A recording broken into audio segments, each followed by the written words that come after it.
So congratulations to you, King Asuri. This is 123 Zarius. He won with the Solitaire deck that basically spams out Omega non-stop. But aside from just spamming out Omega, you have shown to have a lot more utility than just Omega itself. So why don't you explain to us what you played throughout this entire tournament? You've played many rounds, but you leave 6 rounds. What did you play? Did you switch decks along the way before the semifinals, or did you just play this one all the way through? Actually, no. I built several decks to plan playing if I ever got a feature match before the semifinals, but I never got a feature match before that, so I only played the zombie deck all the way through. Yours definitely paid off for you, I believe. This deck was very strong. In your feature match, you showed us the capability of looping your opponent with Rise to Full Height and everything. That was pretty amazing. So, alright, let's go over your deck list and some of the choices that you have made. How's that sound? Sure, yeah, no problem. Did you want me to list off my deck list, or did you want to do that? I'll do it. It's a little easier to control it that way. So, pair of Garnets. I don't think there needs to be any explanations for Garnets. 1 Fairy Tale Snow. Would you like to explain to some of the newer players how this card is so good in terms of utility? Fairy Tale Snow, it's first of all, it's a Brilliant Fusion target, so it's sendable off of Brilliant Fusion, which sets it up in a graveyard for future summons. And this deck, a lot of the Shiranui cards gets effects off of being banished, so you could like try to summon a Fairy Tale Snow, banish your I think that's a Spirit Master right there, and then pop a face-up card. You can banish Shiranui to special summon more zombies. It's really great, and it also helps get counters on Chaos Zone, and it's good against BA. Oh, okay, sounds very good. How about this guy here? I didn't really see him get any play, but the Samurai of the Shiranui. Samurai has a really cool effect. If when it's summoned, if it banished, or I think it's on either player's turn, if it can banish a zombie from the graveyard, Yep. and it gains 100 attack, so it boosts up to 24, and any monster that battles it gets banished at the end of the damage step. So Beatrice, Dante's, anything I can't really get over, or Floodgates, I'll just summon him, get over it, and then it's banished. It's really great to get 1 card out. Okay, that's pretty good. Triple Mizuki, I don't think we need any explanation. We saw this card get spammed over and over again. Without this card, this deck does not have its key revival engine. I'm just going to move on from this one. 1 Trick Clown. This one was a very interesting one to me. I didn't really expect to see Trick Clown get so much play, but I understand it is one of your main Brilliant Fusion sent to the graves, so I'm just going to skip over this. And if anyone played any kind of Perform Mage stuff regarding Trick Clown back then, you can look it up. The Chief Priest of the Shiranui. How's this working out for you? This card is really great. When you banish it off of Goldsark, it's a free pop for any face-up card, so either Floodgates or Floodgate monsters or Problem monsters, or just push for game. A lot of times you draw lots of Goldsarks in your hand, so you would have 2 Goldsarks, and then you would Goldsark for something useful, and then Goldsark for this to pop something else. His actual summon effect is also pretty good. It lets you make a free rank 4 if you have Shiranuis in the graveyard or hand. Although it is banished after it leaves the graves, but it does help facilitate plays as well by itself. Very good. Summoner Monk. You do have a lot of spells for your Summoner Monk to summon out. What are your normal targets for the Summoner Monk? Summoner Monk, almost 100% I am getting out Shiranui Solitaire.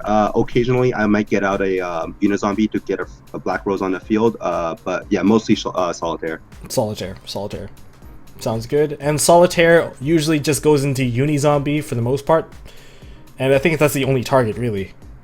Yes, that is. That is the only target. Unizombie, one of the most powerful tuners in the game at the moment. Like has what some of the old decks did not have, which is level control over what you synchro off, and the ability to dump Mizuki, acting as an additional Foolish Burial. How much do you like this card? It is the heart and soul of the deck. If I see myself without Unizombie, well, Mizuki is too, but if I see myself without at least seeing 1 Unizombie, I'm kind of playing a rank 4 deck, which just is not nearly as good if you look at my extra deck. So without tuners, this deck is terrible. With tuners, this deck is amazing. Very nice. So I see that you're playing the Terratop Speedroid engine right here with the triple Terratop and the Taketombo. How are they used? The Terratops is used to combo off with a Gold Sark, because you can Gold Sark for a Shiranui, and then you can Terratop into Taketombo for Leviar and summon it. And then at this point, you haven't even used your normal summon. So that's like a 2-card combo right there. Ooh, very nice. Very nice. And, okay, well, moving on. Have you ever actually top-decked Take Tomborg and felt really bad about it? Actually, no, because a funny thing is Unizombie is actually level 3, so I've actually overlaid Unizombie with the Taketomborg for a Leviar and then brought back a Mizuki. Oh, wow. Well, very smart play there. Yeah, the main thing with this deck is that the Garnets don't hurt that much at all because you can combo off of 2 to 3 cards. So, yeah, drawing the Garnets doesn't really hurt that much. Like, your Garnets actually saved you in your feature match I think twice, because your opponent could not clear off your Seraphonite. Therefore, your normal summons of your Garnet was actually basically unstoppable, used as a double summon to overlay into a rank 4. That was pretty amazing. But I'll get into that trap card in a bit. 2 Maxis. Do you need to main these? Would you prefer to main or side them? I personally prefer to main them because, like I said, this deck can combo off with 2 to 3 cards and the rest of your hand is filler. So if you can set up Omegas on your turn and then have Maxis for their turn, they usually cannot play through their Maxis and win. Okay. And yeah, that's pretty much it. Okay, it sounds very good because I know that your Maxi shut down Adrian's field pretty bad because he wouldn't take that challenge. And I don't think I would take that challenge either. It was like a bad decision to another worse decision. Oh yeah, I think there was one player I played today who did take the Maxi challenge with me, but unfortunately I just drew like really broken and just finished him off. Yeah, pretty much. Okay, triple instant fusion. I kind of want to go into one of your extra deck card right now, which is Reaper on the Nightmare. Yes, the Reaper on the Nightmare card. That card is it's for whenever if my Unizombie gets Veilered, I can still have an instant fusion and still make a Omega. Omega, yes. Very, very nice choice. And you can also revive it, can't you, with the Mizuki? Yes, that's actually really true. I can also revive it as well. The effect is okay. I just find the attack a little bit weak, so I have never actually summoned it off Mizuki, but I am looking for some plays to work with that. Yeah, I was like, I thought that you were. It's like during my commentary, I thought you were gonna go into an Omega with it, like. You just like revive it with the Mizuki and then just don't even bother using the Unizombie clause because it prevents the attack. So you would just revive this, summon this, and just immediately go for the swing. That's what I thought during one of your games. You know what? That might actually be something I might be picking up off of you. Thanks, man. I was like, hey, I thought you could have just attacked him. But anyways, 3 Pot of Cube Desires. This is, well, you're running a 42 card deck with triple pot. I think that's fair. It's obviously the +1 of the format, and I think, like, has it ever hurt you? Only when it banishes more than or all of my Mizukis, because if you can make Omega anyways, you can just bring the cards back. There's been quite a few games where I Pot of Desires, banish or rise to full height, and then so I didn't even have to search it, and then Omega just brought it back the next. Yeah, I saw that. That was hilarious, actually. It happens more often than you think, and it's really great. Yeah, I thought that was a very smart play. Like, basically, you're using the cost of cupidity to fuel for things that you can dig for, and that's a pretty smart way of playing. Mm-hmm. So, one upstart, I'm guessing this is siding fodder? Siding fodder or just Pot of Desires fodder, pretty much. Okay, so yeah, you don't lose as many value cards in the deck. Triple Gold Sark. So this was one of the recent changes in the ban list, correct? Like, triple Gold Sark. And, how are you liking triple Gold Sark in this deck? Like, would you cut it down? Did it ever feel dead or too slow for you? No, I mean, if I ever draw 3, then it might be dead. But then you draw a Taketomborg, and then it's so live, it's not even funny. The main thing I found about this is utility-wise, you can banish Shiranuis, you can banish essentially whatever you want and get it back with the Terratop, or you can banish key cards and then just get it back with Omega. So I found this card to be amazing. Okay, that sounds great. And Foolish Burial, I don't think this needs explanations, nor does the Burial from a Different Dimension. Has there been anything weird that you've put back with the Burial? Not really. One thing I always wanted to do to resolve that was to banish 3 cards with Omega and then use that to steal all the cards and put it back into the graveyard, but that never actually happened. So unfortunately. Okay, triple Brilliant Fusion. No explanations there. It's the probably the sackiest card you can open with because it is a major plus card the moment you play it. And also sets up basically most of your combos, and it is also one of the cards that can set up double Omegas. Oh yes. Sometimes the hands you draw, like I think it was in a semifinals, you can like make triple Omega. And yeah, I saw that. That was the commentated game. Oh man, that was a juicy play. Yeah, no, triple Omega is just insane. If they can get over it, they deserve to win. It's ridiculous. I was like, man, if you get Lava Golem right here, and that would really suck.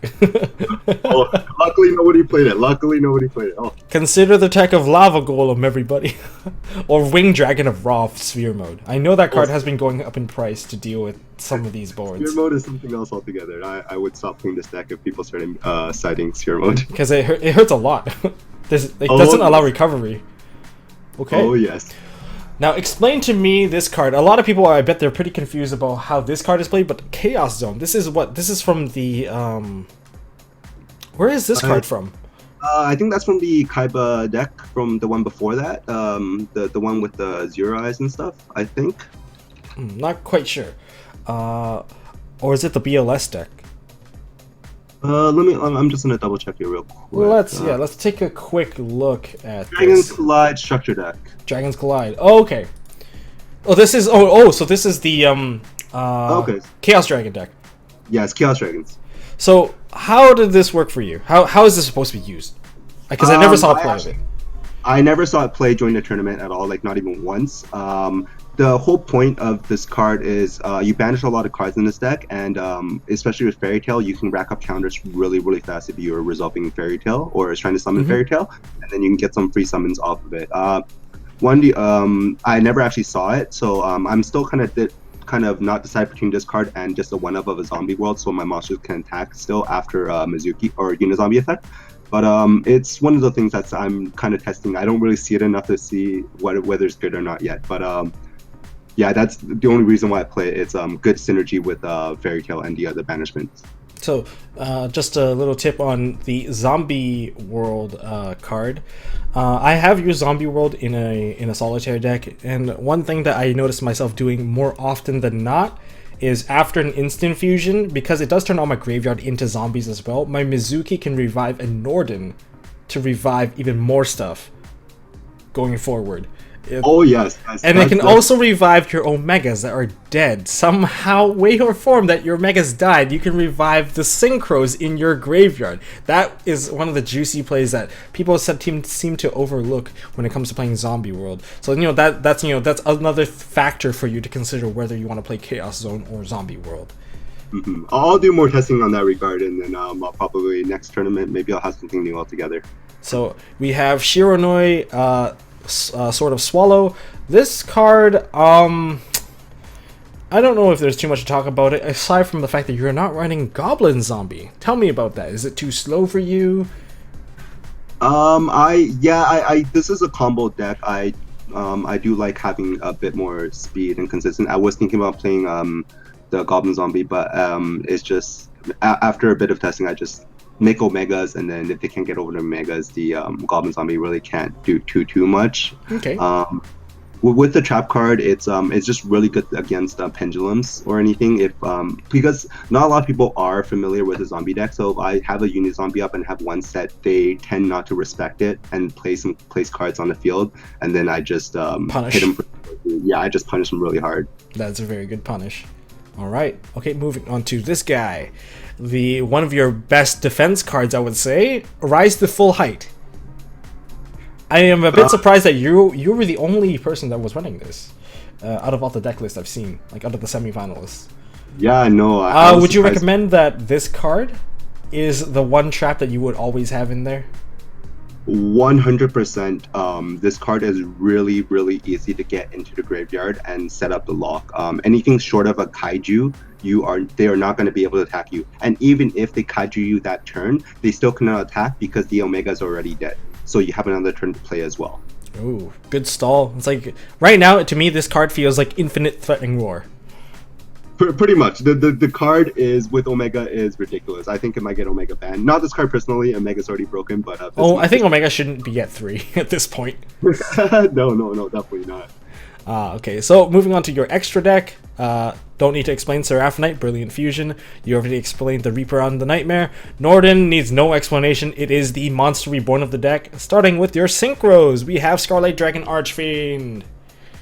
Yeah, Scarlight's just another level 8 I can go into. Sometimes pushes for game with the burn. Sometimes they might like do the whole lock thing like I did. So burning them for game is also pretty good. And it's a 3k beater. Most of my monsters are not really that strong, so having something that's 3k is pretty good.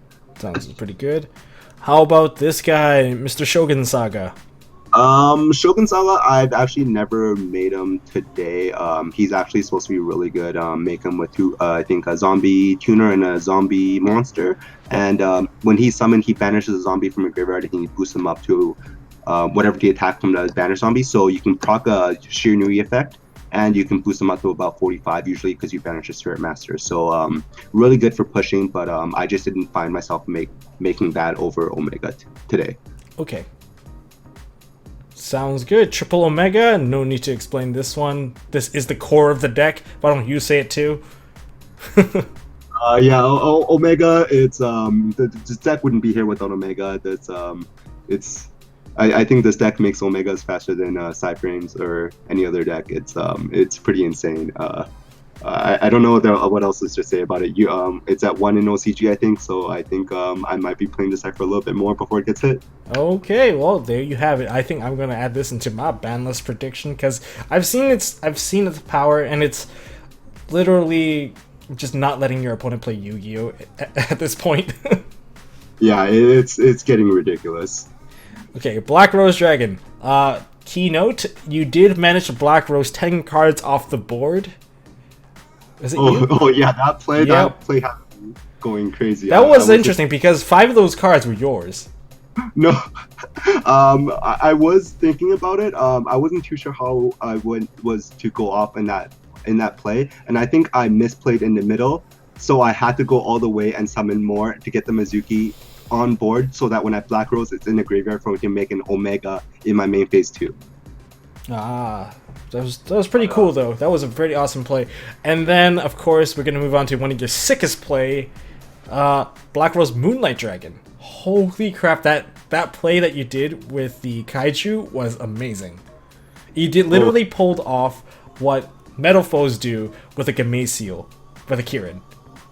Oh yes, it's I actually I didn't see the synergy before I put these cards in. It was that card Moonlight. I specifically put it in mainly for like blue eyes and synchro matchups. But when I saw Kaiju and I saw that card in my hand, I was like, holy smokes, this is a really crazy combo I can do. And there it was, and then I just played it and won me in the last match. Yeah, that was sick. That was a sick play. It was hot. Okay, so the pair of Utopias, I don't think I need to explain this one. This was during your semifinals match. You used it to clear over a Vortex Dragon.